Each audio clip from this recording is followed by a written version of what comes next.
اللہ نے ہمیں بتایا درود شریف کی کثرت کیا کرو، تو ہم درود شریف کی کثرت کے قائل ہیں۔ ہم نبی سے پوچھتے ہیں کہ آپ اللہ کے سفیر ہیں، یا رسول اللہ ہم آپ پہ درود کیسے پڑھیں؟ ہمارے نبی نے وہ بھی ہمیں بتا دیا، فرمایا جب دور ہو تو اللہم صلی علی محمد یہ والے درود پڑھا کرو، فرشتے مجھ تک پہنچا دیں گے، اور جب میری قبر پہ آ کے پڑھا کرو تو الصلاۃ والسلام علیک یا رسول اللہ، میں ڈائریکٹ تمہارے درود کو سن لیتا ہوں۔ تو ہمارے پاس اس بارے میں بھی ہدایات کیا ہیں؟ واضح ہدایات ہیں۔ اور درود پڑھنے سے عقیدہ توحید مضبوط ہوتا ہے۔ کیوں؟ درود اصل میں دعا ہے اللہ سے، کس کے لیے؟ پیغمبر کے لیے۔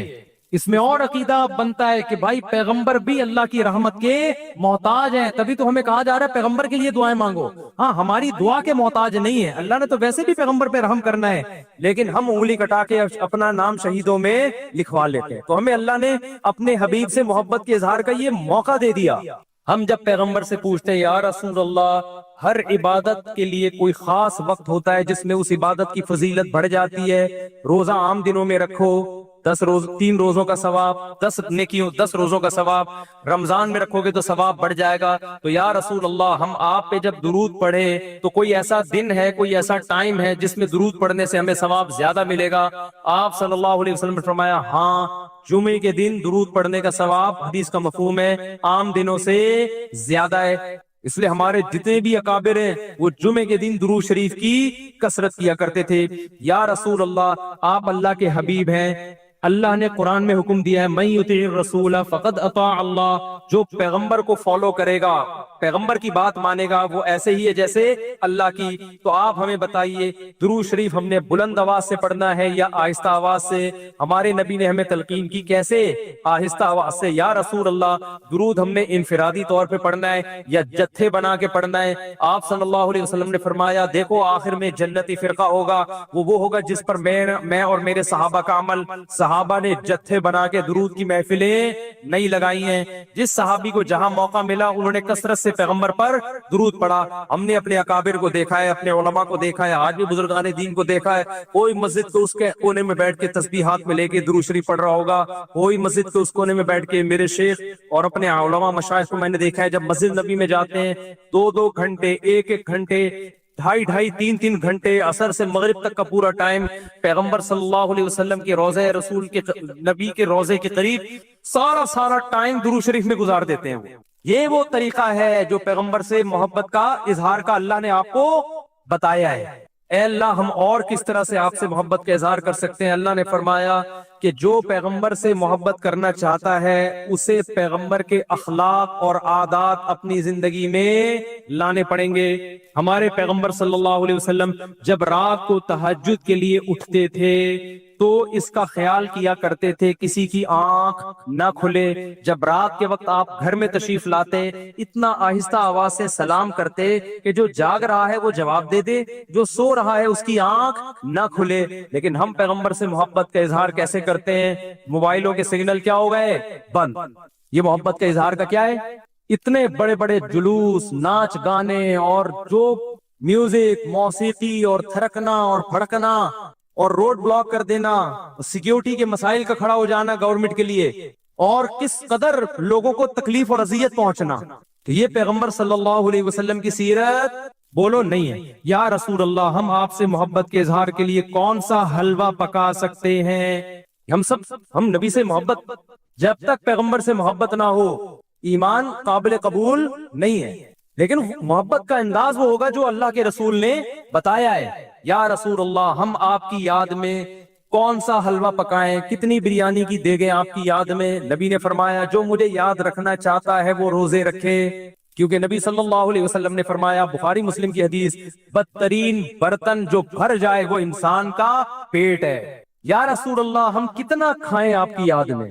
نبی نے فرمایا میری یاد میں مجھے خوش کرنا چاہتے ہو، اللہ کو خوش کرنا چاہتے ہو تو کھانا نہیں بلکہ کھانا چھوڑنا پڑے گا، ناغے کرنے پڑیں گے، روزے رکھنے پڑیں گے۔ آپ نے فرمایا بہترین روزہ داؤد علیہ السلام کا روزہ ہے، 1 دن روزہ 1 دن ناغا، 1 دن روزہ 1 دن ناغا۔ نہیں آئی بات میرا خیال ہے سمجھ میں؟ پیٹ بھرنے سے منع کیا، موٹاپے سے منع کیا. نبی صلی اللہ علیہ وسلم نے فرمایا، بخاری کی حدیث، سب سے بہترین امت میری، پھر اس کے بعد خیر القرون قرنی ثم الذین یلونہم ثم الذین یلونہم. پھر آپ نے فرمایا اس امت میں برائی آئے گی. وہ برائی کیا ہوگی؟ زیادہ کھانا، جس کی وجہ سے موٹاپا پھیل جائے گا. بخاری مسلم کی حدیث ہے. کھانے سے پتلا ہوتا ہے، موٹا ہوتا ہے. نبی فرما رہے میری امت میں جو سب سے پہلے برائی آئے گی جھوٹ اور موٹاپا. یہ بخاری کی حدیث ہے. ایک موٹاپا وہ ہوتا ہے جو نیچرلی ہوتا ہے، بہت سے اللہ والوں کو بھی ہم نے دیکھا ہے وہ بائی نیچر موٹے ہوتے ہیں، بھاری ہوتے ہیں، اس سے یہ کوئی گناہ نہیں ہے، وہ صحابہ کرام میں بھی تھے.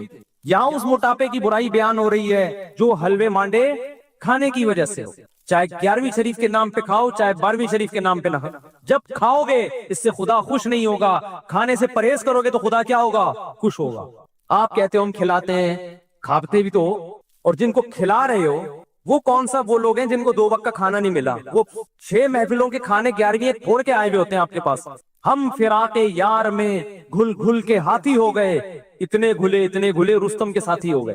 یار کا فراق، یار کی جدائی، اس میں گھل گھل کے عاشق موٹا ہوتا ہے کہ دبلا ہوتا ہے؟ بولو نا، دبلا ہوتا ہے.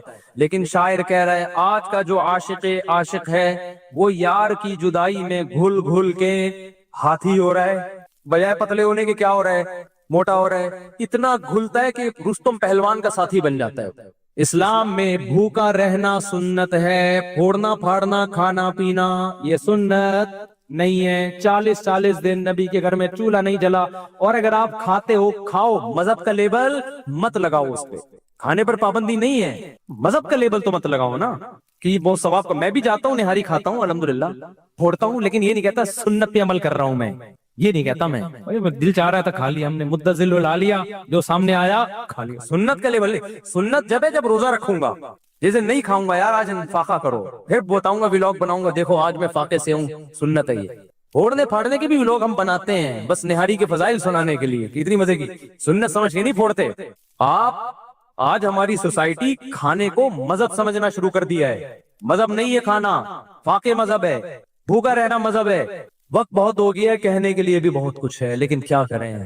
میرا مقصد کسی کا مذاق اڑانا نہیں ہے. ایک آخری بات کر کے اپنے بیان کو ختم کرتا ہوں. کل کوئی میرے سامنے کلپ آیا، اس کلپ میں کسی نے یہ کہا کہ غوث اعظم چاند پہ پہنچے تھے. واللہ عالم کسی کے پاس رپورٹ آئی ہوگی. اچھا، بہت سے لوگوں نے الٹا سیدھا لکھا ہوا تھا، برا بلا کہا ہوا تھا. کیا وہ کہہ رہا تھا کہ امریکہ تو بعد میں چاند پہ گیا ہے، غوث اعظم پہلے چلے گئے تھے. اچھا، نیچے وہ سب ملے جلے کمنٹس آ رہے تھے نا. ایک نے بڑا اچھا کمنٹ کیا، اس نے کہا اگر کوئی غیر مسلم بھائی یہ کلپ دیکھ رہے ہیں تو خدا را اسلام کو برا نہ سمجھے، یہ جھوٹی خبر ہے. سمجھ رہے ہیں نا؟ یعنی اس بندے کو یہ خیال ہوا کہ یار یہ ہمارے آپس کے مسئلے ہیں، چاند پہ گئے تھے نہیں گئے تھے یہ رپورٹیں ہم کرتے رہیں گے، لیکن غیر مسلم جب یہ مذہبی اسکالر سے یہ بات سنے گا تو وہ کہے گا کہ یار یہ ہے اسلام. یہ اس پہ فخر کر رہے ہیں کہ انگریز ایک تو جا رہی رہے چاند پہ، جانا تو ہم کو چاہیے تھا نا. کیا خیال ہے؟ ایک تو جان ہی رہے ہیں، اوپر سے عذر لنگ بدتر از لنگ، عذر ایسا پیش کر رہے ہیں کہ ہم تو پہلے جا چکے ہیں. تو اس نے یہ لکھا کہ غیر مسلم کو کہا کہ کوئی غیر مسلم بھائی یہ دیکھ رہے ہو تو یہ اوریجنل اسلام نہیں ہے. یہ بڑا اچھا کمنٹس کیا، مجھے اس سے بڑا سبق ملا. میں نے کہا یار ہم ربیع الاول میں محرم میں جو کچھ بھی کریں یار، آپ دل کھول کے حلوے بھی کھائیں، مانڈے بھی، اور ناچیں بھی، اور گائیں بھی، اور جو بھی کرنا ہے کرو. غیر مسلم کو بس یہ بتا دو یہ اوریجنل اسلام نہیں، تاکہ وہ بدگمان نہ ہو. جب غیر مسلم محرم میں ہمیں ماتم کرتا ہوا دیکھے گا، خون بہاتا ہوا، وہ اس اسلام کی طرف مائل ہوگا؟ بولو نا.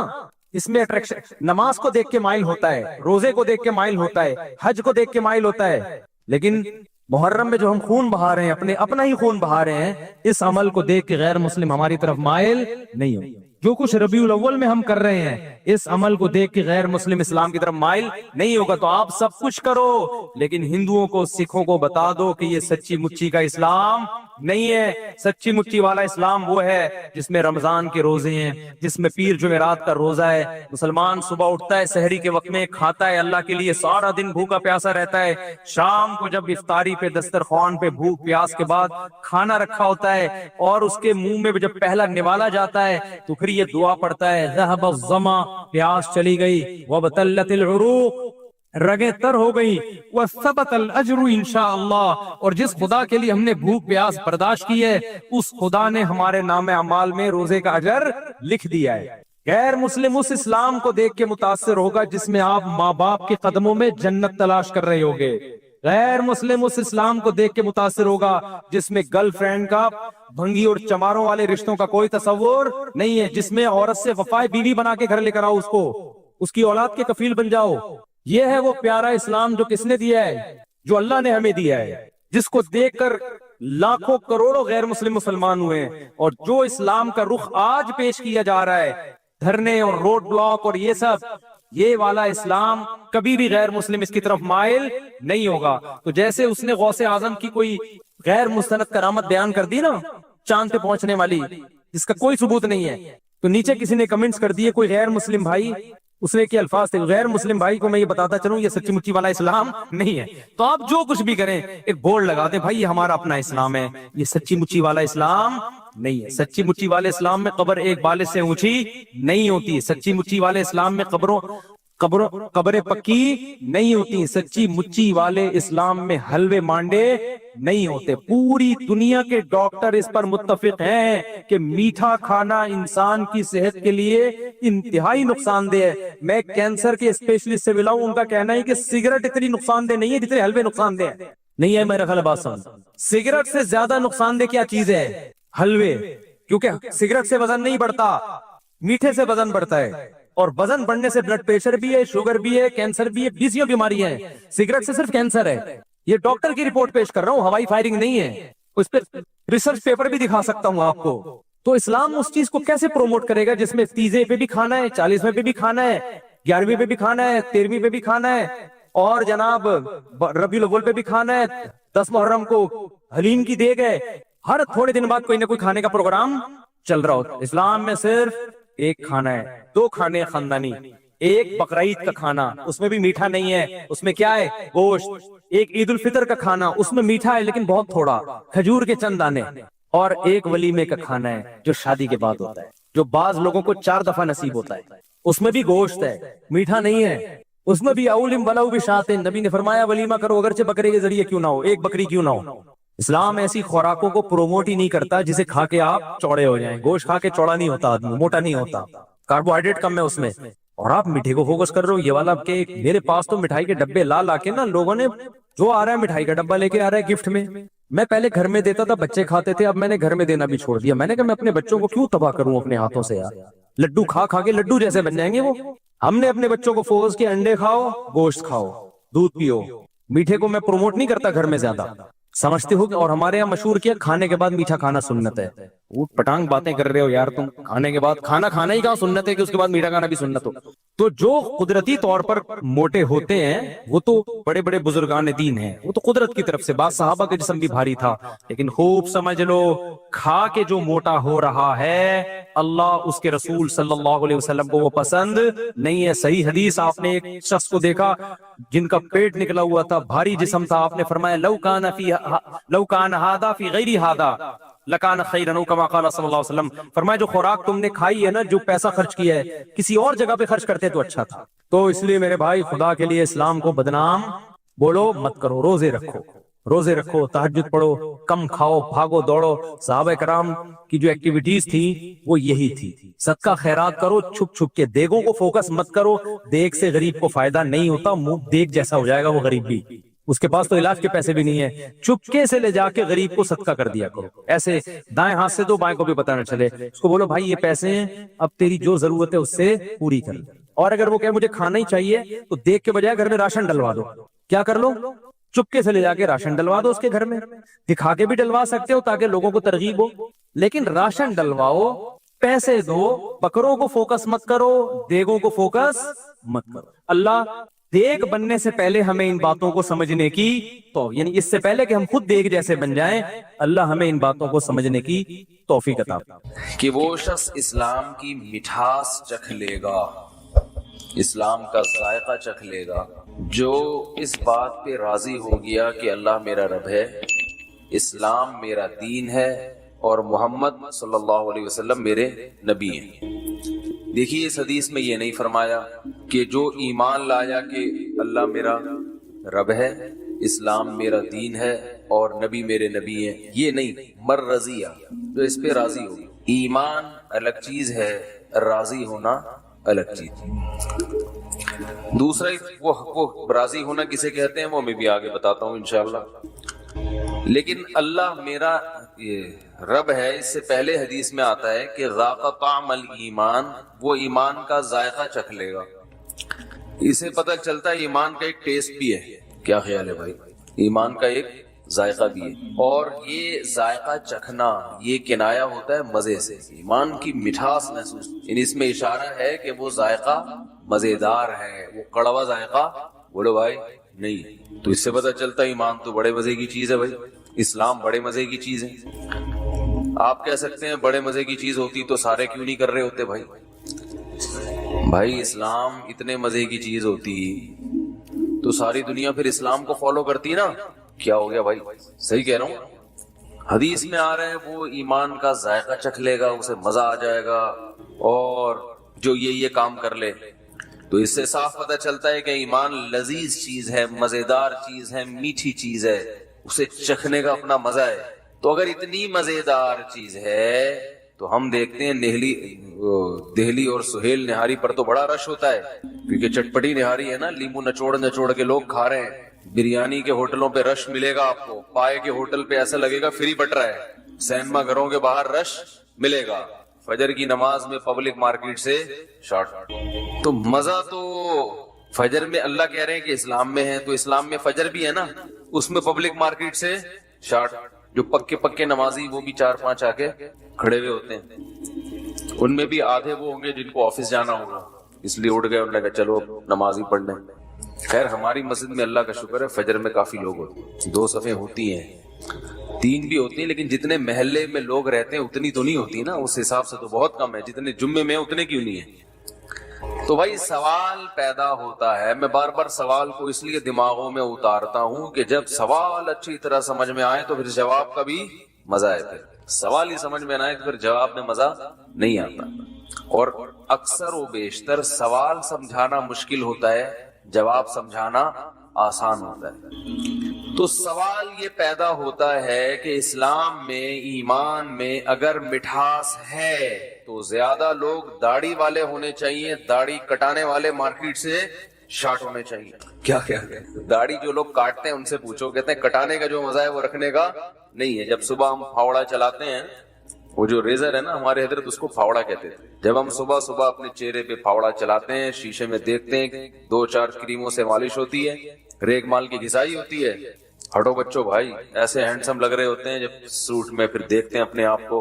اور کسی مولوی کی تصویر دیکھتے ہیں، لگ رہا ہوتا ہے پرانے زمانے کا پرانا انسان، جس کے زمانے کی ٹرینیں بند ہو چکی ہیں، اس کے زمانے کے سائنسدان مر چکے ہیں، ان سائنسدان کے نظریات باطل ہو چکے ہیں.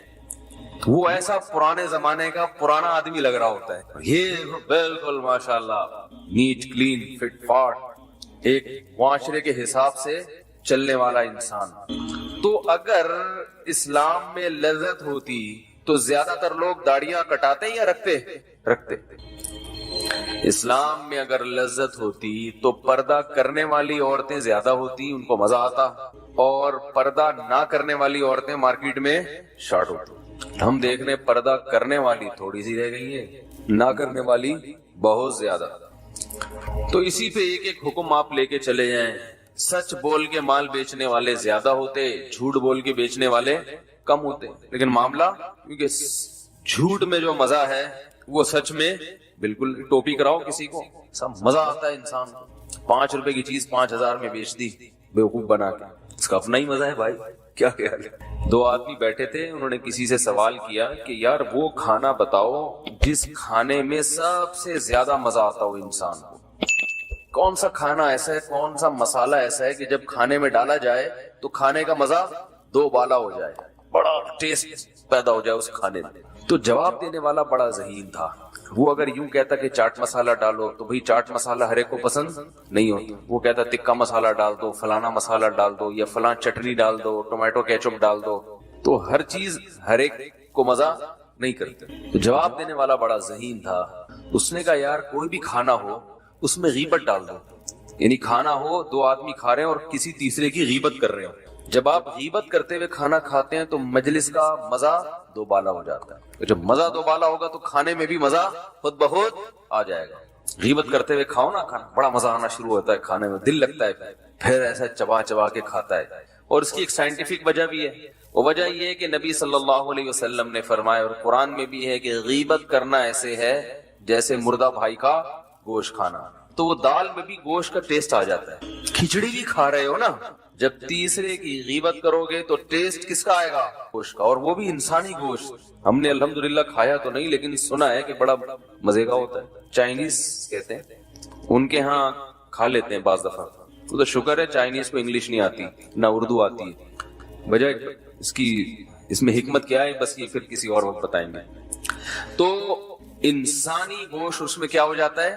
شام. چائے پی رہے ہو نا، جتنا مرضی میٹھا ڈال لیں مزہ نہیں آتا. چائے پیتے ہوئے کسی تیسرے کی غیبت شروع کر دیں تو ہوگی چائے، مزہ گٹکے کا ہوگا. اس میں حقیقت ہے، ہوگی وہ چائے مگر مزہ کس کا ہوگا؟ گٹکے کا آئے گا. بیماریاں بھی گٹکے والی نہیں ہوں گی. یعنی دو مزے ہو گئے نا ایک ٹکٹ میں. پیسے چائے کے لگ رہے ہیں، ٹکٹ چائے کا ہے، اور مزہ چائے کا بھی اور گٹکے کا بھی.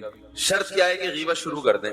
تو بھائی مزہ تو غیبت کرنے میں ہے، حالانکہ اسلام غیبت کرنے کا حکم دیتا ہے یا غیبت سے بچنے کا حکم دیتا ہے. تو بچنے کا حکم دے رہا ہے تو ادھر کہا جا رہا ہے کہ اسلام میں مٹھاس ہے. تو یہ کیا مسئلہ ہے کہ کیسی مٹھاس ہے بھائی، کہ نہ نماز پڑھنے کا انسان کا دل کرتا ہے، چھوڑنے میں مزہ آتا ہے. بد نظری کرنے میں مزہ ہے یا نظر جھکانے میں؟ اگر نظر جھکانے میں لذت ہوتی ہے بھائی تو ساری دنیا انٹیوں کو دیکھ دیکھ کے نظریں جھکا رہی ہوتی. اور یہ جتنے ایڈورٹائز ہیں جو ٹیلی ویژن میں آ رہے ہیں، یہ انٹیوں کو لانے کے بجائے مولویوں کو لا رہے ہوتے. پیپسی کولا پگڑی پہن کے نا، ایک مولانا صاحب پیپسی پی رہے ہوتے. لوگ بڑے انسپائر ہوتے کہ ہمیں بھی پیپسی پینی پڑے گی. کہ دیکھو اتنا اچھا لگتا ہے انسان. 4 مہینے جن کے تبلیغ میں لگے ہوتے ہیں نا، کمپنیاں ان کو ہائر کرتی ہیں. یار آپ کے چہرے پہ بڑا نور ہے، آپ ذرا ایک بائک پہ بیٹھ کے اپنی تصویر کھنچوائیں 1 to 5 مارکیٹ میں چلے گی. ایسا کیا وہ دیکھے گا ہی نہیں کوئی اس کو؟ ایسا ہی ہے نا. ابھی کیا مولانا صاحب بیٹھے ہوئے ہیں یار، کیا دم کروانا ہے ہم نے؟ کیا 1 to 5 والوں نے کوئی روحانی علاج کا کوئی ادارہ کھول لیا ہے؟ تو اس میں لڑکیوں کو بٹھایا جاتا ہے کیونکہ لوگوں کو مٹھاس کس میں محسوس ہوتی ہے؟ عورت کو دیکھنے. تو وہ انٹی کے بہانے بائک بھی دیکھ لیتے ہیں. شیمپو کی بوتل پہ جو تصویر ہوتی ہے اس پہ پہلے نظر پڑتی ہے، شیمپو پہ بولو بھائی بعد میں. تو جتنے سائن بورڈ لگے ہیں، یہ فحش تصاویر لگانے کا مقصد ہوتا ہے کہ ویسے کون سائن بورڈ کو دیکھے گا؟ پورے ملک میں سائن بورڈ ہیں، تو پہلے کسی اور کو دیکھے، اس بہانے اس مولٹی فوم کو بھی دیکھ لے، اس بہانے اس شیمپو کی بوتل کو بھی دیکھ لے، اس بائک کو بھی دیکھ لے، کار کو بھی دیکھ لے. تو اللہ تعالی نے اسلام میں مٹھاس رکھی، مگر سوال یہ پیدا ہوتا ہے وہ مٹھاس ہمیں گناہوں میں محسوس ہوتی ہے، اسلام میں محسوس نہیں ہوتی. اس کی وجہ نبی صلی اللہ علیہ وسلم نے بیان کی. وجہ نبی صلی اللہ علیہ وسلم نے جو بیان کی وہ یہ بیان کی کہ مر رضی باللہ ربا، یہ مٹھاس ہر ایک کو محسوس نہیں ہوگی. داڑھی کا مزہ، نماز کا مزہ، نظر جھکانے کا مزہ، ایمانداری کا مزہ، تقوی والی زندگی کا مزہ، یہ مزہ ہر ایک کو محسوس نہیں ہوگا. یہ اس کو محسوس ہوگا جس کی زبان کا ذائقہ ٹھیک ہو. جو دیکھو جو کلر بلائنڈ ہوتا ہے نا، اسے کالا بھی، اسے جو ہے وہ لال بھی سفید نظر آتا ہے یا کالا نظر آتا ہے. تو وجہ اس کی یہ نہیں ہے کہ وہ لال رنگ کالا ہو گیا یا سفید ہو گیا ہے، وجہ اس کی یہ ہے کہ اس کی آنکھیں کیا ہو گئی ہیں؟ خراب ہو گئی. تو آپ صلی اللہ علیہ وسلم نے فرمایا مر رضی باللہ ربا، ہم لوگ اللہ اس کے رسول پر ایمان لائے ہیں، دل سے راضی نہیں ہوئے. راضی ہونے میں اور ایمان میں کیا فرق ہے؟ دیکھو یہ فرق ہے کہ آپ کسی کی خدمت کرتے ہیں اس لیے کہ اس کی آپ کو تنخواہ ملتی ہے. خدمت تو آپ کریں گے لیکن اس خدمت میں آپ اس پہ خوش نہیں ہوں گے. جہاں آپ کو یہ خطرہ ہوا کہ تنخواہ نہیں ملے گی، آپ کام چھوڑ کے بولو بھائی بھاگ جائیں گے. آپ کو ایک گڑھا کھودنے کے لیے کام پہ لگایا ایک مزدور کو اور کہا کہ بھائی ایک دن کی میں 1000 روپے دہاڑی دوں گا. آپ نے گڑھا کھودا اور آپ کو یہ اندازہ ہو گیا کہ یہ دہاڑی پی جائے گا، یہ مجھے 1 روپیہ بھی نہیں دے گا. آپ کرو گے کام آگے؟ بالکل نہیں کرو گے، چھوڑ کے بھاگ جاؤ. آپ اس لیے کر رہے تھے کہ اس کا آپ کو معاوضہ ملنے والا تھا. اور ایک مزدور وہ ہے، ایک خدمت گزار وہ ہے جو آپ کو خوش کرنے کے لیے کام کر رہا ہے، اس کو آپ سے محبت ہے. وہ تلاش کر رہا تھا کہ کسی دن آپ کی خدمت کا موقع ملے، موقع مل نہیں رہا تھا. کیونکہ وہ آپ سے محبت کرتا ہے. لوگ کہتے ہیں نا بھائی کبھی ہمیں بھی تو کسی کام کا کہہ دیا کرو, ہم کیا غیر ہیں. یہ کہنے والا ملازم نہیں ہوتا, کوئی کمپنی کا امپلائی نہیں ہوتا کہ وہ مینیجر سے کہہ رہا ہوں سر ہمیں بھی کبھی کوئی کام کہہ دیا کرو. وہ کہتے ہیں سر چھٹی چاہیے, آپ کبھی چھٹی نہیں دیتے. یہی کہے گا نا وہ, سر کبھی ہمیں بھی چھٹی دے دیا کریں, سر اس سے بھی تو کچھ کام لے لیا کریں, ہم ہی سے سارا کام لیتے ہیں. یار دیکھو مختلف اداروں میں یہی شکایتیں ہوتی ہیں, یار کام سارا میں کرتا ہوں, پیڑے وہ کھا رہا ہے. یہی ہوتا ہے نا بھائی, کام سارا کون کرتا ہے, میں کرتا. بہویں کیا کہتی ہیں, 5-6 بہویں ایک گھر میں اگر اتفاق سے ہوں تو ویسے وہ اسرائیل ہے. پھر اس کا مطلب ہے وہ ملک کیا ہے, وہ اسرائیل ہے. جنگ ہو رہی ہے, وہ متنازع ہے, وہ کبھی بھی مسئلہ حل, جس گھر میں اتنی ساری بہویں اور ساس اکٹھی ہوں تو وہ مسئلہ کشمیر کی طرح کبھی بھی حل نہیں ہوگی. اور اقوام متحدہ بھی اس مسئلے میں دلچسپی نہیں لے گی. حقیقت بتا رہا ہوں, وہ فلسطین کا مسئلہ ہے اور وہ کشمیر کا مسئلہ ہے. اس میں یونائٹڈ نیشن بھی پیچھے ہٹے گی, بھائی یہ بہت خطرناک مسئلہ ہے, اس میں ہمیں ذرا بھی دلچسپی, اس سے ہم ٹوٹ بھی سکتے ہیں. تو اب وہاں کیا ہوتا ہے کہ اکثر پھڈے بہویں میں آپس میں ہو رہے ہوتے ہیں, کام سارا میں کرتی, تعریفیں اس کی ہوتی ہیں بھائی ہم تو خدمت کر کر کے تھک گئے, لیکن آج تک ساس کے منہ سے 2 بول ہماری تعریف میں نہیں نکلے. تو وجہ کیا ہے کہ یہاں خدمت کا معاوضہ چاہیے. یہ محبت میں نہیں ہو رہی خدمت, کہ بہو کو ساس سے چونکہ بے پناہ عشق اور محبت ہے, وہ اس پہ راضی ہے کہ یہ میری ساس بن گئی. میں تو عرصے سے کوشش میں تھی کہ یہ میری ساس بنے. اس کی کوشش میں تو ہوتی ہے کہ ان کا بیٹا میرا میاں بنے, لیکن اس کی اماں میری ساس بنے, اس کی کوشش نہیں ہوتی. سمجھ میں آ رہی ہے بات؟ یعنی خواتین کی کوشش یہ تو ہوتی ہے یہ میرا میاں بن جائے تو کتنا اچھا ہو, لیکن اس کی بہنیں میری نند بنے, نندی کہتے ہیں نا شوہر کی بہن کو, اور اس کی اماں میری ساس بنے, یہ کسی عورت کی خواہش نہیں ہوتی. لیکن اتفاق سے کوئی ایسی خاتون پیدا ہو گئی جو اس کوشش میں تھی کہ یہ عورت اتنی اچھی ہے, کاش یہ میری ساس بن جائے. اس کا بیٹا میرا میاں بنے نہ بنے, اصل چیز کیا ہے کہ یہ میری ساس بن جائے. اتنی محبت. فرض کرو, فرض کرنے میں کوئی گورنمنٹ کی طرف سے پابندی تو نہیں ہے نا, اس پہ کوئی ٹیکس تھوڑی لگتا ہے, خوش تو ہو سکتا ہے نا انسان. لوگ کہتے ہیں ایسی عجیب سی مثالیں دے رہے ہیں جو مارکیٹ میں ہے ہی نہیں, تو اس لیے دے رہا ہوں کہ چلو یار حقیقت میں نہیں ہے, فرض کر کے خوش ہو جاؤ. کیا خیال ہے؟ مثالیں تو اور بھی ہیں میرے پاس. وہ مثال جو ہماری ڈپریشن میں کمی کا ذریعہ بنے وہ سب سے بہترین مثال ہوتی ہے. اس میں بھی ایک ٹکٹ میں مثال کی مثال ہو, سکون بھی مل گیا. تھوڑی دیر کے لیے تصور کر لو کہ کسی بہو کو ایک عورت سے بڑی محبت ہو گئی, اس کی نورانیت اور اس کی عبادت دیکھ کے, اور ویسے ہی اس کے اخلاق دیکھ کے, اور اب اس کو اس کے بیٹے سے شادی اس لیے نہیں کر رہی کہ اس کا بیٹا میرا شوہر ہو, بلکہ اس لیے کر رہی ہے کہ اس کی ماں میری کیا بن جائے, ساس بن جائے. میری ماں کا انتقال ہو گیا ہے تو میں ماں لیس زندگی گزار رہی ہوں, مجھے ایک اپنی ماں جیسی ماں چاہیے, اور مجھے اس عورت میں اپنی ماں کی ممتا اتفاق سے نظر آتی ہے. صحیح ہے نا؟ اب اس کو جب اس نے ساس بنایا تو کوشش میں تھی کسی طرح مجھے اس کی خدمت کا موقع ملے. تو اس ساس کو ہم کہیں گے کہ یہ اپنی ساس پہ راضی ہے, یعنی اس پہ راضی ہے کہ یہ میری ساس بنے, اس پہ خوش ہے. یہ سمجھ رہے, اس پہ یہ خوش ہے, مطمئن ہے. اسی کے حصول کے لیے تو اس نے نکاح کیا اس کے بیٹے سے. اب چونکہ ہوتا ایسا نہیں ہے, ساس بہو کے جھگڑے کیوں ہوتے ہیں؟ عورت کو ساس گریبی میں ملی ہوتی ہے, شادی اس نے کی تھی اس کے بیٹے سے کہ یہ والا میاں ملے گا گریبی میں. بھائی جب وہ بھی تو کسی کا بیٹا ہے نا, وہ عیدی سینٹر میں تھوڑی دریافت ہوا تھا. وہ بھائی یہ سب چیزیں تو شادی سے پہلے سوچنی چاہیے تھی نا.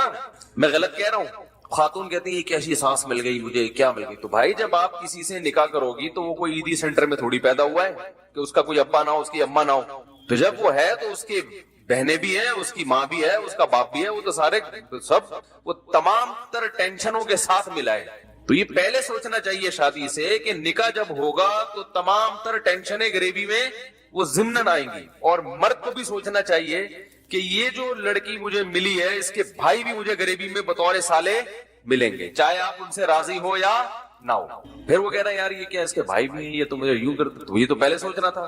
کوئی عیدی سینٹر سے تھوڑی کسی لڑکی کو اٹھا کے لائے ہو, تو اس کا ابا بھی ہوگا. جہاں آپ اپنے ابا سے اپنی بیگم کو ڈراؤ گے تو بیگم اپنے ابا سے بھی آپ کو ڈرائے گی نا. یہ تو نیچرل ہے بھائی. تو اب یہاں جو میاں بیوی ایک دوسرے کو مل رہے ہوتے ہیں تو وہ ایک دوسرے سے راضی ہوتے ہیں, یعنی خوشی سے ملے ہوتے ہیں. لیکن ایک دوسرے کے جو رشتے دار ہیں ان پر ایمان تو ہوتا ہے, رضا نہیں. ایمان اس لیے کہ بھائی وہ اس نے برتھ سرٹیفکیٹ دکھا دیا, نادرا کا وہ سرٹیفکیٹ دکھا دیا, ثابت کر دیا کہ میرے ابا ہیں, تو عورت نے بھی مان لیا جو تمہارے ابا ہیں اور یہ تمہاری اما ہیں، تو میں ایمان لائی، یقین کر لیتی ہوں کہ یہ میری ساس ہیں اور یہ میرے سسر ہیں، یہ میری نندے ہیں، بھائی میرے پاس انکار کا کوئی آپشن نہیں ہے، مجبوری ہے، ایمان لے آتی ہوں۔ تو یہ ایمان ہے، رضا نہیں ہے۔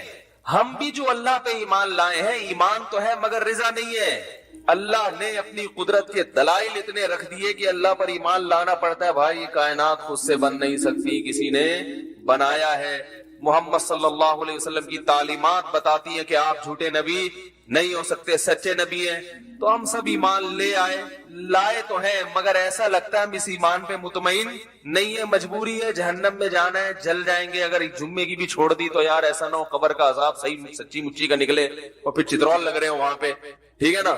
ماں باپ کو اگر ہم نے جمع کرا دیا اولڈ ہوم میں تو مسئلہ نہ کھڑا ہو جائے، کوئی بددعا نہ لگ جائے۔ تو یہ سارے ڈرونے خواب اور مختلف قسم کی چیزیں ہمیں دھکا لگا کے، جیسے پرانی گاڑی ہوتی ہے نا، چلنے چاہتی نہیں ہے، دھکے لگا کے اس کو چلایا جا رہا ہوتا ہے۔ تو اس گاڑی کو چلنے میں مزہ آئے گا ہے بھائی، اور وہ ڈرائیور جو بیٹھا ہے اس کو مزہ آئے گا، گاڑی تو چلے گی مگر اس میں لذت نہیں ہوگی۔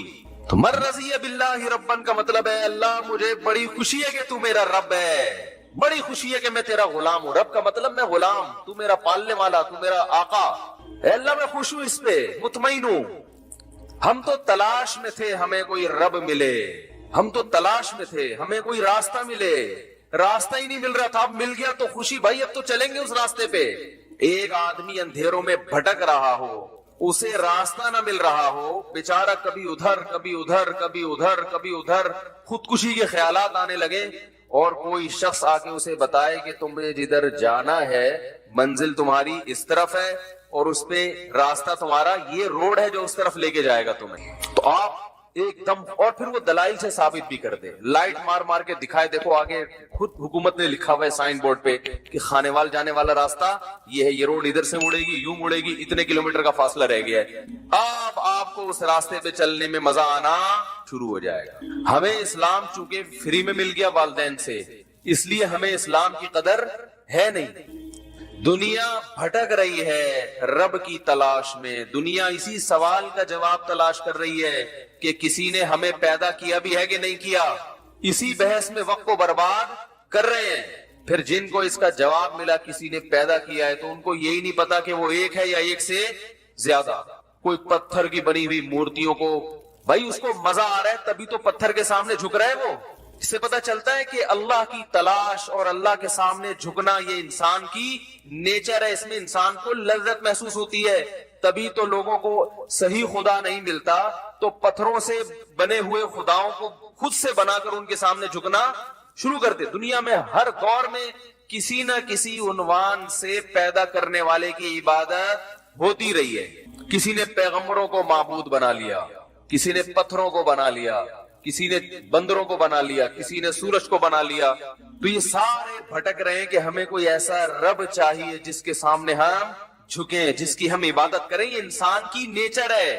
اگر یہ نیچر نہ ہوتی تو دنیا میں اگر صدیوں سے آپ دیکھیں نا انسان، تو عبادت نہ کرنے والے زیادہ ہوتے، کرنے والے کم، جبکہ دنیا میں ہمیشہ سے عبادت کرنے والے زیادہ ہیں، چاہے وہ بتوں کی کرتے ہوں، چاہے وہ مزاروں پہ سجدے کرتے ہوں، لیکن عبادت کرنے والے ہیں۔ یہ فطرت ہے انسان کی۔ تو محمد صلی اللہ علیہ وسلم نے اس انسانیت پہ یہ احسان کیا کہ انہیں صحیح خدا کا پتہ بتا دیا، صحیح رب کا ایڈریس بتا دیا، یہ ہے، اور دلائل سے ثابت بھی کر دیا۔ تو بھائی جس کو صحیح رب مل جائے اس کو تو پھر یہ ٹینشن تو اس کی ختم ہو گئی کہ رب ہے یا نہیں ہے، کون سا صحیح ہے کون سا غلط ہے، اس کو تو راستہ مل گیا نا۔ اب اسے تو اس کو منانے میں مزہ آئے گا یا ٹینشن ہوگی؟ مزہ آئے گا بھائی اس کو، کہتے ہم تو تلاش میں تھے۔ صحیح رب ملنے کے بعد تو پہلے حدیث کے الفاظ کیا، مر رضیہ، راضی ہو، خوش ہو۔ یہ نہ ہو کہ یار پتہ نہیں کیوں پیدا ہو گئے مسلمان گھروں میں، انگریز پیدا ہوتے تو کتنا مزے کی زندگی تھی۔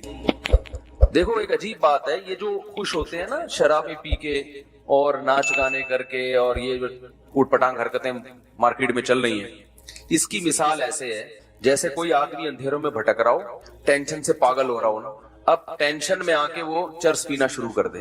اکثر ٹینشن والے لوگ چرس پیتے ہیں نا. ہائے ہائے ہائے، کاش یہ مثالیں سمجھ میں آ جائیں آپ لوگوں.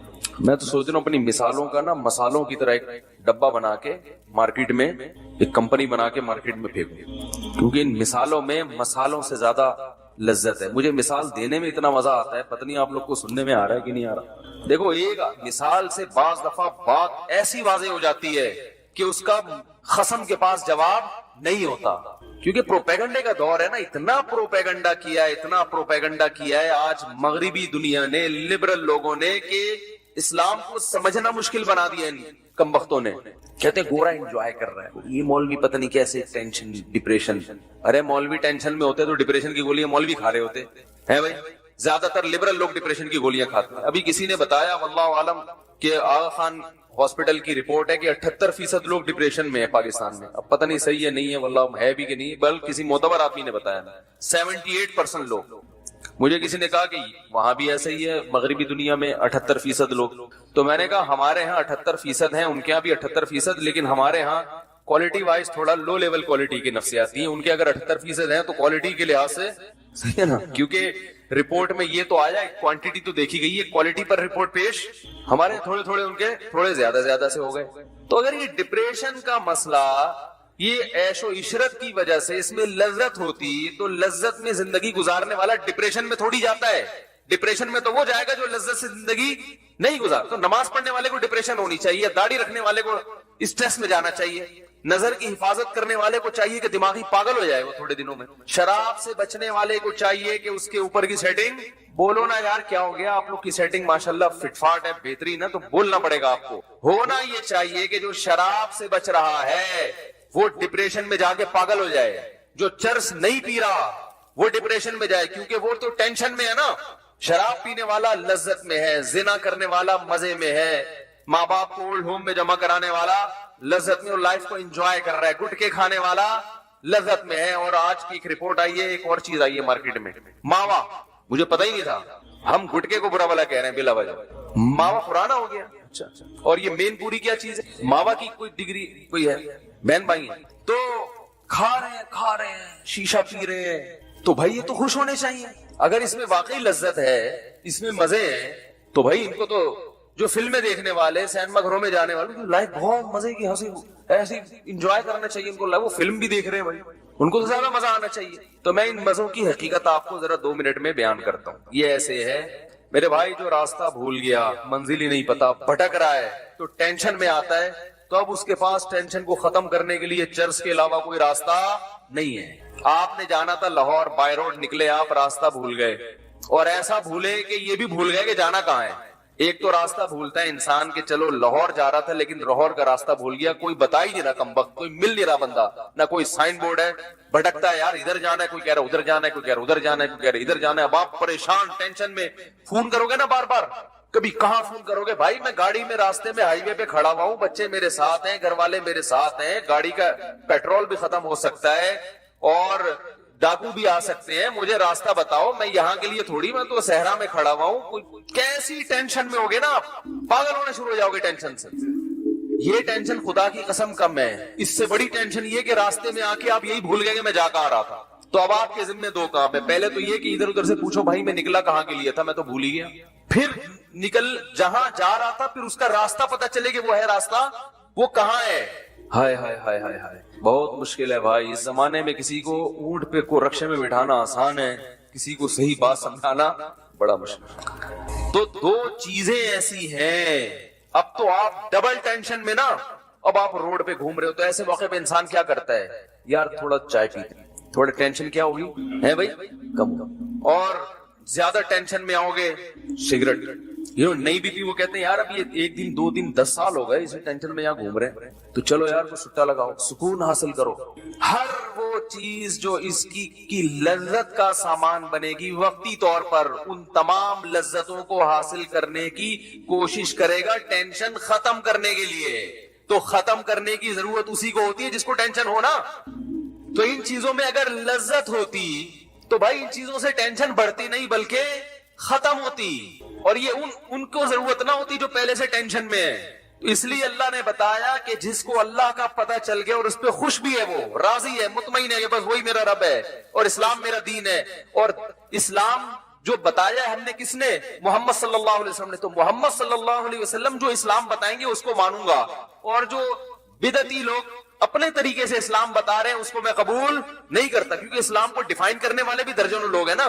تو محمد صلی اللہ علیہ وسلم کا لایا ہوا اسلام تو فالو کروں گا، باقی کسی کا نہیں۔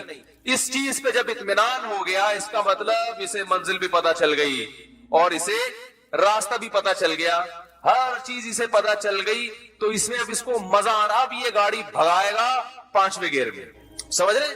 اب یہ دائیں بائیں کوئی پیپسی لے کے کھڑا ہوا ہے، کوئی چائے لے کے، بھائی ہٹا یار پہنچنا ہے، ہوتا ہے نا۔ ہاں جب تھک جائیں گے چلتے چلتے، راستے میں کہیں اسٹے ہوا تو گریوی میں دودھ پتی بھی چلے گی، پان بھی چلے گا، گٹکا بھی چلے گا، لیکن یہ اصل مقصد نہیں ہے۔ اسٹے تو کرتے ہیں نا، 4-5 گھنٹے کے بعد جا کے تھوڑا اسٹے ہو گیا، چلو بھائی تھوڑا سا واش روم میں ہو کے آ جاؤ، ٹھیک ہے، تو اسٹے تو اسلام نے بھی دیا ہے نا۔ پانچوں سارا دن نمازیں پڑھنے کا تھوڑی کا ہے، فجر پڑھو اب چلو گھر جاؤ، شاباش، یہ تھوڑی کہ بیٹھے رہو ظہر تک۔ حج زندگی میں ایک دفعہ کیا بس ختم ہے، کافی، ایک دفعہ بہت ہے، کرنا ہے تو غریبی ہے، نہیں تو زندگی میں ایک دفعہ کافی۔ زکات ایک دفعہ ہے، قربانی فطرہ ایک دفعہ۔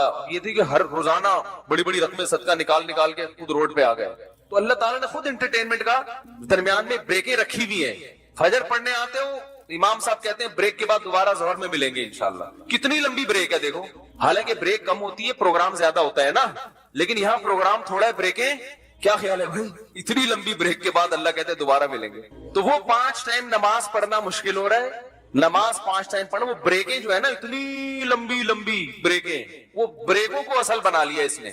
یہ ایسے ہی ہے جیسے ٹی وی میں کوئی پروگرام آ رہا ہو، کوئی ڈرامہ آ رہا ہو، اس میں ڈرامہ تھوڑا رہ گیا اور بریکیں زیادہ، ہر 2 منٹ کے بعد کہتے ہیں بریک کے بعد ملتے ہیں، تو انسان کہے گا بھائی اس ڈرامے کا نام بریک رکھو، بریک۔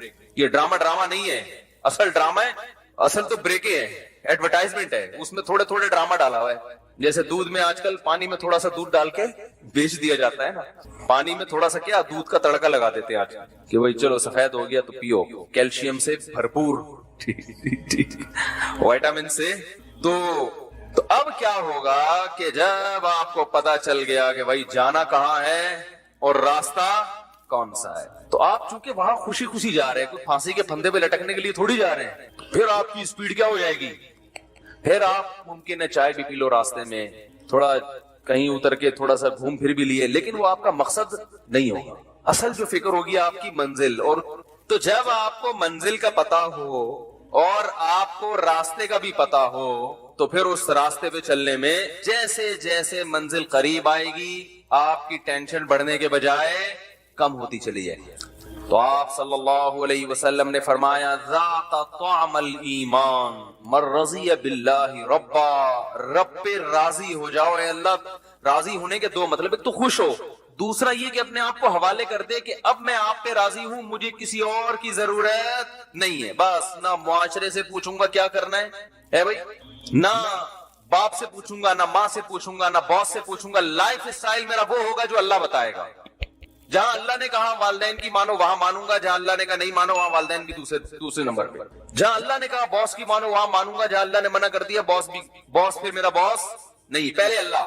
جس خواہش کو پورا کرنے کی اجازت اللہ نے دے دی اس خواہش کو پورا کروں گا، جس کی اجازت اللہ نے نہیں دی نہیں ہو سکتا۔ زندگی سے ہم تو کنفیوز ہوتے ہیں نا، اس سے ٹینشن ہوتی ہے کہ یہ کر کے دیکھ لو، یہ گناہ بھی کر کے دیکھ لو، بعد میں توبہ کر لیں گے، ٹرائی کرنے میں کیا جا رہا ہے۔ زندگی پھر نہ ادھر کے نہ گناہوں میں ایک وقتی لذت ہے، وہ بھی پوری طرح حاصل نہیں ہوگی کیونکہ ڈر لگا رہے گا، اور حقیقت میں تو گناہ میں ٹینشن ہے نا، وہ وقتی لذت کے بعد تو ٹینشن ہے، کیونکہ منزل آپ کو پتا بھی یہ راستہ ہے کہ ادھر جا ہی نہیں رہا، تو وہ تو جیسے جیسے وقت ختم ہوگا عمر بڑھتی چلی جائے گی، آپ کی ٹینشن میں اضافہ ہوتا چلا جائے گا۔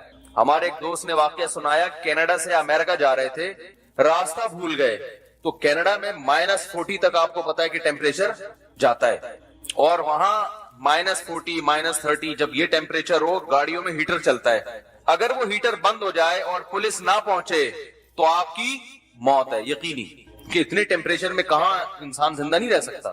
تو بتا رہے ہیں ہم کینیڈا سے امریکہ جا رہے ہیں، راستہ بھٹک گیا، گوگل میپ نے کام کرنا چھوڑ دیا، چاروں طرف برف کے پہاڑ، اور اب گاڑی جو ہے نا کتنی دیر تک اس کا پیٹرول کام دے گا بھائی، وہ تو پیٹرول بھی ختم ہوگا، اور بالآخر ایک وقت ہیٹر آ کے بند ہو جائے, نہ کوئی فون مل رہا ہے کسی کو, کوئی سگنل نہیں آ رہے, میپ کام نہیں کر رہا کہ راستہ کدھر ہے, تو ایسی کنڈیشن میں انسان کی کیا حالت ہوگی آپ سوچو. اب جیسے جیسے ٹائم, اب وہ وہاں بیٹھ کے پان گٹکا بھی کھا رہا ہے, شراب بھی پی رہا ہے, انٹرنیٹ پر بےہودہ فلمیں دیکھ دیکھ کے ٹائم پاس کر رہا ہے, تو یاد رکھو یہ وقتی ٹائم تو پاس ہوگا, لیکن جیسے جیسے ٹائم گزرتا جائے گا اس کی ٹینشن کم ہوگی یا بڑھے گی؟ بولو بھائی.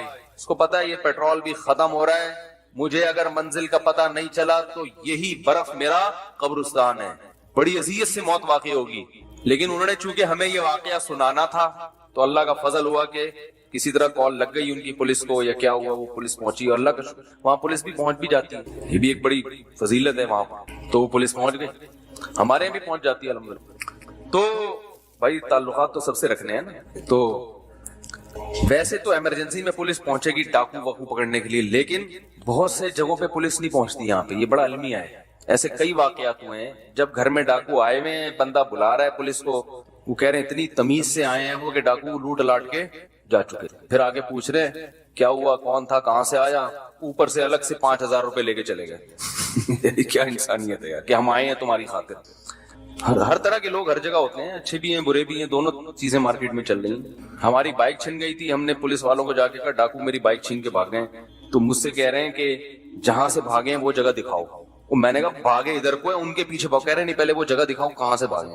میں نے کہا اتنے تو اور دور بھاگ جائیں گے, وہ کہہ رہے نہیں پہلے وہ جگہ کہ وہ ہمارا تھانہ پڑتا بھی ہے کہ نہیں پڑتا.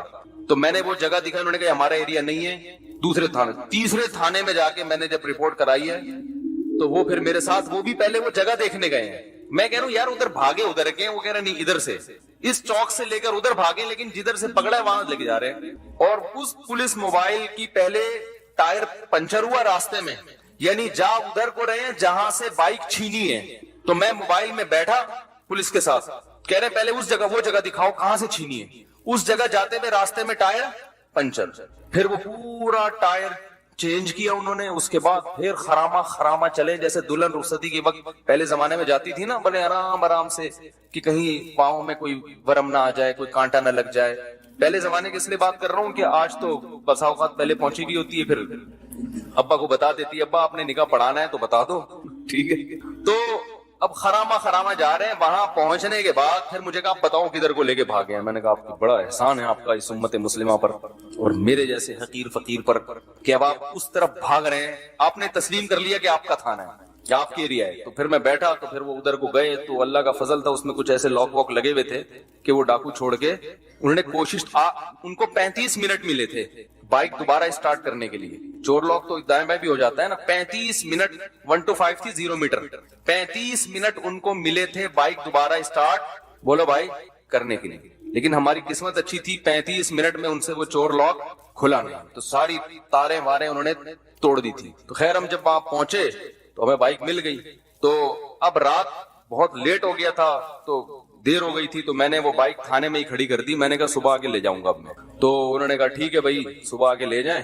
مجھے کہا کہ بائک پیچھے چھپا کے رکھیں, ورنہ صبح کا کوئی بھروسہ نہیں ہے کہ اس کے کچھ پرزے غائب بھی ہو سکتے ہیں. تو بائک کیا کریں, آفیسر اچھا نیک آدمی تھا, تبھی تو میں کہتا ہوں اچھے برے ہر جگہ ہوتے ہیں بھائی, اچھے برے بھی ہوتے ہیں تو اچھے بھی ہوتے ہیں. تو وہ اچھا تھا, اس نے کہا مولوی صاحب ادھر پیچھے نا پولیس والوں سے چھپا کے پیچھے کھڑی کی کہ پولیس والوں کو پتہ نہ چلے. تو ہم نے کہیں پیچھے لے جا کے بائک کھڑی کر دی اپنی. اس نے کہا صبح آ جائے. اچھا اس میں ایک جو ٹائمر لگا تھا نا چور لاک, بالکل ایسے تھا جیسے بم ہوتا ہے نا, اس طرح کا وہ اس میں ریموٹ لگا ہوا تھا, یعنی اس میں تاریں نکلی ہوئی تھی, بالکل شکل ایسی جیسے کوئی بم رکھ کے جاتا ہو. تو وہ مجھ سے کیا ہوا کہ وہیں تھانے میں درخت کے نیچے میرے ہاتھ سے کہیں گر گیا اور وہیں رہ گیا. اب میں چلا گیا تو مجھے خیال آیا یار اسے کوئی تھانے والے کچھ غلط چیز نہ سمجھ رہے ہو, بم نہ سمجھ رہے ہو کہ یار یہ ٹائمر لگا ہوا ہے کیا ہے, اس کی شکل ایسے ہی تھی. تو میں نے کہا یہ مسئلہ نہ ہو جائے, تو میں صبح فوراً آیا نا, اب ڈیوٹی چینج ہو چکی تھی. میں نے کہا میں آؤں گا تو مجھے تلاشی لیں گے, مجھ سے پوچھیں گے مولوی صاحب کہاں جا رہے ہو, کیا ہوا, پورا واقعہ. پھر میں بتاؤں گا یہ رکھا ہوا تھا, تو انکوائری ہوگی کون رکھے گیا بھائی, یہ تم تو نہیں رکھے گئے, بم تو نہیں ہے کہیں یہ. تو پھر میں بتاؤں گا نہیں اصل میں رات بائک چوری ہوئی تھی, یہ تھا وہ تھا. تو میں آ رہا ہوں, مجھ سے کوئی پوچھ ہی نہیں رہا. 2 آدمی پولیس والے وہیں کھڑے ہوئے, درخت کے نیچے وہ بم ٹائپ کی چیز رکھی ہوئی ہے. میں گیا آرام سے اٹھا کے لے آیا, کسی نے مجھ سے نہیں پوچھا. میں نے کہا یار سیکیورٹی کا یہ عالم ہے کہ بم رکھ کے جاؤ, نہیں پھٹے تو واپس لے آؤ. اتنی سہولت ماشاءاللہ ہمیں پولیس نے ہے بھائی, بظاہر ایسا ہی لگ رہا ہے. کیا حال ہے بھائی سے, اور یہ واقعہ بھی ہوگا 2005 کا واقعہ بیان کر رہا ہوں, جب حالات بہت خراب چل رہے تھے. 2004 یا 5 کا واقعہ ہے. میں نے کہا کیا مزے ہیں یار, تھانے میں بندہ جا رہا ہے, وہ پولیس والوں کے سامنے سے ایک چیز اٹھا کے لا رہا ہے, پوچھ ہی نہیں رہے بھائی کیا ہے مولوی صاحب, کون ہو, کہاں سے آئے ہو, کیا اٹھا رہے ہو, کیا رکھ کے جا رہے ہو. وہ تو کچھ بھی نہیں تھا, وہ تو ٹائمر تھا وہ چور لاک کا, کہ اتنی سیکنڈ کے بعد جو ہے نا وہ لاک خود بخود ہو جائے گا. میں نے کہا بڑے مزے آئے ہوئے یار. لیکن بہرحال ہر طرح کے ہوتے ہیں. وہ بھی تو اچھا تھا نا جس نے مجھے کہا کہ گاڑی پیچھے رکھو, وہ تو حفاظت ہی کر رہا ہے نا, ورنہ وہ پہلے وہی چیزیں نکال لیتا تو کیا ہوتا. خیر جلدی سے بات کو سمیٹ کے ختم کرتا ہوں. تو بھائی اللہ کو پہ راضی ہو جائیں اللہ ہونے کے لحاظ سے, کہ ہمیں رب چاہیے تھا جو ہمیں الحمدللہ مل گیا, لیکن اس سے بات مکمل ہوتی نہیں ہے. رب کے بعد ہمیں چاہیے ہوتا ہے کہ رب کو تو بہت سی دنیا مانتی ہے, لیکن رب نے کس کو نمائندہ بنایا یہ بتانے کے لیے کہ رب کا پیغام پہنچائے گا کون. تو اس کے لیے محمد صلی اللہ علیہ وسلم پہ راضی ہو جائے کہ نبی صلی اللہ علیہ وسلم, محمد صلی اللہ علیہ وسلم کے علاوہ کسی کی بات کو اللہ کی طرف منسوب نہیں کروں گا. پتھر پہ لکیر بن جائے گا نبی کا فرمایا ہوا. جب کہہ دیا غلط ہے تو غلط, جب سود کو حرام کر دیا تو حرام ہے, جب نبی نے کہہ دیا داڑھی بڑھاؤ مونچھیں گھٹاؤ تو داڑھی بڑھانا ہے. اب اس میں مختلف قسم کے جدید پروفیسروں کی باتوں میں آ کے کہ ایکچولی یوں تھا تو ایکچولی یوں تھا تو اصل میں تو اس زمانے میں, اور بھائی نبی کا حکم ہے. جب کہہ دیا کہ نظر کی حفاظت کرو تو نظر کی حفاظت کرنی ہے. جب کہہ دیا کہ سودی بینک میں جاب حرام ہے, سود کا لکھنے والا, سود کا دینے والا, سود لینے والا, سود پہ گواہ بننے والا, چاروں پر لعنت ہے. تو بھائی سودی بینک میں آپ کے لیے جاب کا آپشن ختم ہو گیا, بس ختم. بحث کر کر کے اپنی عمریں ضائع مت کرو. عورت پہ پردہ فرض ہے تو اس کا مطلب فرض ہے. اب وہ اس بحث میں ایکچولی اس زمانے میں تو یہ تھا, وہ اس زمانے میں, ٹائم ضائع کرنے کے علاوہ کچھ بھی حاصل نہیں ہوگا. نماز فرض ہے, روزہ فرض ہے, زکات, روزہ فرض کا مطلب کل پیپر دینا ہے تو بھی فرض ہے. جناب پروفیسر غامدی صاحب نے جو یہ ٹیکنیکل پوائنٹ نکالا ہے نا کہ اگر صبح پیپر دینا ہے تو روزہ چھوڑ سکتے ہیں, یہ اپنی خود ساختہ شریعت ہے, یہ محمد صلی اللہ علیہ وسلم کا لایا ہوا دین نہیں ہے. فمن شہید منکم الشہر فلیصم, اللہ فرماتے ہیں جس کی زندگی میں رمضان کا مہینہ آئے گا اس پہ لازم ہے کہ وہ روزہ رکھے. صرف مسافر مریض کو رخصت دی, اس کے علاوہ کسی کو رخصت نہیں ہے, تو رکھنا پڑے گا آپ کو. نماز پڑھنی ہے ہر قیمت پہ. بیمار ہو, کیسے خواتین شاپنگ کرنے جاتی ہیں نماز چھوڑ دیتی ہیں, جہازوں میں نمازیں چھوڑی جا رہی ہیں, بیمار ہو گئے نمازیں چھوڑی جا رہی ہیں, ابا کی طبیعت چونکہ خراب ہے تو نماز, بھائی اللہ نے آپشن نہیں رکھا ہے نماز چھوڑنے کا, پڑھنی پڑے گی آپ کو. بیمار ہو, فالج میں آ گئے, شوگر میں آ گئے, کچھ بھی ہو, طریقہ آسان کر دیا بھائی, کھڑے ہو کے نہیں پڑھ سکتے, بیٹھ کے نہیں پڑھ سکتے, لیٹ کے پڑھو. قضا کرنے کا آپشن نہیں ہے. تو ہم چونکہ کنفیوز ہیں نا, کرنا ہے کہ نہیں کرنا ہے, تو کنفیوز آدمی کسی بھی چیز میں مطمئن نہیں ہوتا. آپ لاہور جا رہے ہیں, آپ کہہ رہے ہیں چلو پہلے کھانے والے جاؤں یا پہلے لاہور جاؤں یا پہلے کوئٹہ کی چکر لگا لوں, تو اور گاڑی اس اسٹائل میں ڈرائیو کر رہے ہو تو گاڑی کی سپیڈ بولو بھائی ہوگی 5ویں گیئر میں ڈالو گے ہی نہیں. آپ یہی سوچتے رہو گے یار پشاور مناسب رہے گا یا لاہور مناسب رہے گا, یا تو دونوں ایک ہی راستے پہ آ رہے ہو نا, پھر تو ٹھیک ہے. دونوں کا راستہ اگر الگ الگ ہے تو آپ کو کسی بھی سفر میں مزہ نہیں آئے گا. ہم اسلام کو فالو کر رہے ہیں اور اسلام کے علاوہ کفر کا راستہ وہ بالکل اپوزٹ ہے. دونوں راستوں پہ چلنا چاہتے ہیں تو کسی بھی راستے پہ چلنے کا مزہ نہیں آئے گا. تو ایک چیز پہ ڈٹ جائے, من رضی باللہ ربا, اے اللہ تو میرا رب ہے, بس میں اس پہ مطمئن ہو گیا. جو تو کہے گا وہ حرف آخر. وبالاسلامی وبمحمد النبی اور وبالاسلامی دینا, اور نبی صلی اللہ علیہ وسلم جو دین لے کر آئے ہیں اس کا نام کیا ہے؟ بولتے کیوں نہیں بھائی؟ اسلام, بس اسلام. اسلام کے علاوہ کوئی آپشن نہیں ہے. سمجھا پا رہا ہوں اپنی بات؟ پھر مزہ آئے گا اسلام کا انشاءاللہ. پھر ایسا ٹیسٹ ہے نا اسلام میں, ایسی لذت ہے کہ انسان دنیا چھوڑ دے اسلام چھوڑنے کے لیے تیار نہیں ہوگا. ایسی لذت اللہ نے رکھی ہے اسلام میں, اور لوگوں نے قربانیاں دی ہیں. رسول اللہ صلی اللہ علیہ وسلم نے فرمایا کان ممن کان قبلکم یؤخذ الرجل فیحفر له فی الارض فیؤتى بالمنشار فیوضع على مفرق راسه ثم يجعل شقین ولا يصده ذلك عن دینی. فرمایا پچھلی امتوں میں ایک شخص کو جو اسلام پہ چلتا تھا لایا جاتا تھا, اس کے لیے گڑھا کھود کے اس کو اس میں آدھا دفن کیا جاتا, پھر ایک آڑا لا کے اس کے سر کے بیچ میں رکھ کے اس کے 2 ٹکڑے کر دیے جاتے, مگر وہ اسلام چھوڑنے کے لیے تیار نہیں ہوتا. کیونکہ نیچر ہے نا انسان کی فطرت ہے یہ. پھر اس پہ جب آپ چلو گے تو آپ کو خوش رہنے کے لیے گٹکوں کی ضرورت نہیں پڑے گی, زنا کی ضرورت نہیں پڑے گی, ڈراموں فلموں کی ضرورت نہیں پڑے گی. آپ کہہ سکتے ہو ہم تو نماز پڑھتے ہیں مزہ نہیں آ رہا. بھائی پہلے عادت تو ٹیسٹ گین کرنا پڑتا ہے نا. دیکھو یہ جو کمپنیاں نئی نئی پروڈکٹ جب ان کی مارکیٹ میں آتی ہیں تو لوگوں کو اس کا عادی بنانے کے لیے فری میں بانٹتی ہیں. کہتے ہیں نا تھوڑا ٹیسٹ گین ہونے دو. کتنی لذیذ چیز ہو پہلی دفعہ لذیذ نہیں لگتی انسان کو, وجہ اس کی ہے کہ اپنی عادت خراب کر دی اس نے. شہد مزے کی چیز ہے, اچھا لگتا ہے آج کل بچوں کو. چاکلیٹوں میں زیادہ مزہ ہے, شہد پلاؤ مزہ ہی نہیں آئے گا. پی جائیں گے. دیسی گھی پلاؤ, حالانکہ لذت کس میں ہے بھائی دیسی گھی میں. ہمیشہ سے کھاتے آ رہے لوگ مرتے ہیں دیسی گھی پہ, ملتا نہیں. دودھ میں لذت ہے, وہ نہیں پیئیں گے, چائے پیئیں گے اس کی جگہ. تو آپ نے اپنا ٹیسٹ چونکہ خراب کر دیا ہے تو کچھ دن ٹیسٹ گین بولتا کیوں نہیں یار کیا ہوگا کرنا پڑے گا. کچھ تھوڑا سا عادت ڈالنی پڑے گی پھر مزہ آئے گا. آپ کو پتا ہے زیتون ہمارے یہاں نہیں کھایا جاتا, لوگ کہتے ہیں پتہ نہیں عجیب سا کھائے نہیں آ رہا, حالانکہ وہ زیادہ مزے کا ہے. جن کو زیتون کی عادت ہے وہ یہ تیل نہیں کھا سکتے, وہ تو پیتے ہیں بوتلیں بھر بھر کے زیتون کی. تو ہمارا ٹیسٹ منہ کا خراب ہو چکا ہے. ہمیں زیتون اچھا نہیں لگ رہا, ہمیں دیسی گھی اچھا نہیں لگ رہا, ہمیں دیسی انڈا اچھا نہیں لگ رہا, آج کل دیسی مرغی اچھی نہیں لگ رہی, دمبے کا گوشت دمبے کی چربی اچھی نہیں لگ رہی. اب بولے گے کیا مثالیں دے رہے بھائی ہیں, تو ہو گیا کمپلیٹ ہو گیا. اچھا 2-3 منٹ ہے, وہ چندہ وندہ کر رہے ہیں نا, انہوں نے کہا پہلے کیا کرو ورنہ لوگ بھاگ جاتے ہیں. ہاں سمجھ نہیں اس بات. تو ٹیسٹ گین کرنا پڑتا ہے.